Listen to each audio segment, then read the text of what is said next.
Cette belle histoire, justement, d'une femme qui a décidé de faire renaître un jeu tombé dans les oubliettes. Il s'agit de Mako Moulage. De nombreuses générations s'en souviennent avec émotion. On fabriquait très simplement des petites figurines de plâtre qu'on pouvait peindre à sa guise. Eh bien, une mère de famille a laissé tomber son job en marketing pour relancer la marque. Elle a retrouvé les fournisseurs français qui, pour certains, ont été sauvés par le projet. Le reportage est signé Laurie Varman, Françoise Vallet et David Dameda. Rappelez-vous, c'est mercredi pluvieux et ces figurines bariolées.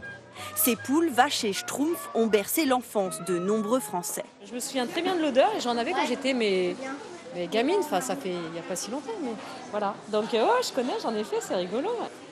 Faire couler le plâtre dans le moule, s'en mettre plein les doigts, faire preuve de patience, Il faut attendre qu'il sèche. démouler son œuvre d'art, puis la peindre, Il faut faire attention aux détails pour pas que ça se mélange. la recette ravive bien des souvenirs. Ça me rappelle que j'étais un petit peu plus jeune et puis que mon grand-fils a joué avec ça. J'avais un tigre et un singe. Et voilà. Attends, c'est quoi? Ça me dit quelque chose. En fait, t'as un moule et tu mets du plâtre et voilà. Après, tu peux faire des trucs, genre après tu peins et tout. Oui. Ce loisir créatif est né en 1970. C'est surtout un jeu familial qui peut se pratiquer sur la table de la cuisine pendant que maman prépare un gâteau pour la fête. Un jeu qui a marqué toute une époque. On peut voir l'artiste? Avec son symbole, le lémurien. Mais les ventes s'essoufflent et il disparaît progressivement au début des années 90. Aujourd'hui, ils sont de retour.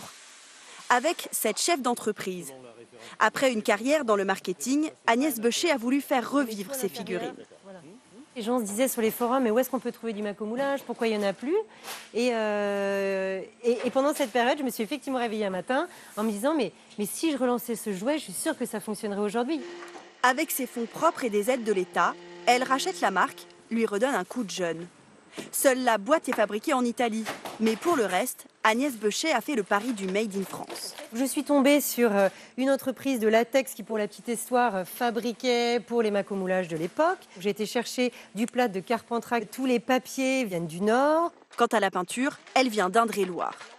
Des boîtes qui devront vite se faire une place au milieu des rayons. Car le jeu n'est pas le seul à se refaire une jeunesse. Peluches, jeux de construction et casse-tête surfent eux aussi sur le retour des années 80. Autant de marques qui veulent séduire les enfants, mais surtout les parents, avec une stratégie, la nostalgie. Parlons de